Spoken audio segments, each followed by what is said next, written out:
Welcome back, everybody. The New York Knicks were just one step away, just one.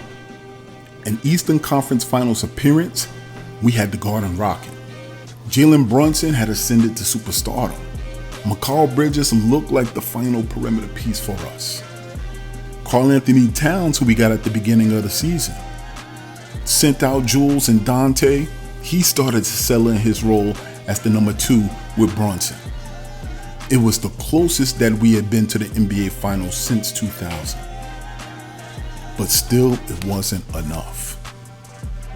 Tom Thibodeau, we know he's intense. He's a defensive mastermind.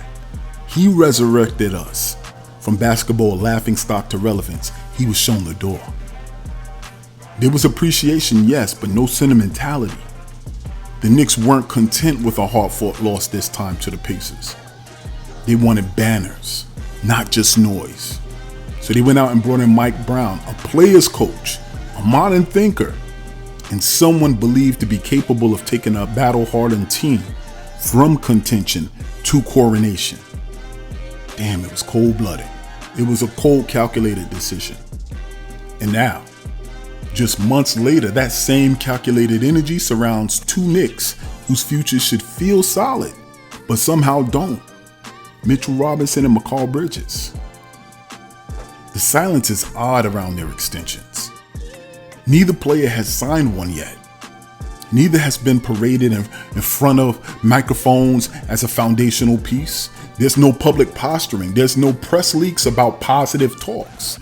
It's not animosity, it's absence. And in a modern NBA, that kind of silence should be concerning. Robinson has bled for this franchise. He's been the lone bright spot in the pre-Tibbs era. And under Tibbs' guidance, he became a defensive force, arguably one of the best rim protectors in the league. Despite his injuries, and I know that's what y'all gonna bring up, he remained the soul of the team's interior defense. Bridges, meanwhile, was supposed to be the final touch for us. We also got him at the beginning of the season last year, solidifying that Villanova bond before Dante eventually was flipped for Towns. Bridges brought defensive versatility, elite conditioning, and a championship mindset. He was an instant fit for us. He was supposed to be here long term. And yet, here we are in the summer, halfway through, with both players looking at expiring deals, or close to it, and not a word from the front office. That silence is echoing right now. And I can only imagine, from their perspective, they're probably saying, am I a piece or a placeholder? Because you know players read the tea leaves. This is a player-empowered league. Bridges and Robinson are no different. They know how the business works, and both could be wondering the same thing. Am I part of the future? Or just the price to acquire it? They hear the Giannis rumors out there. Robinson, who just reestablished himself during these playoffs after an injury-filled season, could easily feel like he's being taken for granted. And he might be right. There's always been talk of upgrading his offensive limitations. There's always been chatter about his injury record. But what about loyalty? What about anchoring the defense for years? What about sweat equity? As for Bridges, the situation is even murkier because he didn't ask to be traded. He came willingly, he embraced the Garden, he played his role to perfection, and he meshed instantly with Brunson and Hart. He was everything that we had hoped for, and still no extension. They know something's up. And what's up is that looming shadow of Giannis. There's a reason for the silence, of course. And it's huge. It's 6'11". It's got 2 MVPs. It's Giannis Antetokounmpo. The Knicks have been circling for years, waiting for the moment when Giannis grows tired of carrying an aging Bucks team on his back. This summer might be it. After Milwaukee stunningly released Damian Lillard, something almost unthinkable, just 1 year after acquiring him, and swung a half-hearted deal for Miles Turner, there are rumors that Giannis is fed up. If he requests a trade, the Knicks are already in position. And part of that positioning is not signing Bridges and Robinson to extensions. Why? Because those deals would harden their trade value and cap numbers. Keeping them on their current contracts makes them far more attractive and tradable. Bridges, especially on his current salary, becomes the centerpiece of any major deal. Add in Robinson's reasonable number and defensive reputation, and suddenly the Knicks have a clean, tempting offer package that doesn't blow up their future. It's not that the front office doesn't believe in these players. It's that they believe in flexibility more. They don't want to be caught flat-footed like so many teams were when LeBron shook up the league, or when Durant demanded out. Y'all remember those times? Unexpected, and we were like, damn, do we have a chance? Nah, this is their chance to be the prepared franchise, to strike while others hesitate. So this isn't betrayal, it's big picture chess. And guess what? The chess master behind it all is Brock Allah. If this sounds like 4D chess, that's because it is. And Brock Allah is the grandmaster. If y'all don't know who Brock Allah is the Knicks' vice president of basketball and strategic planning. He's one of the most respected capologists in the NBA.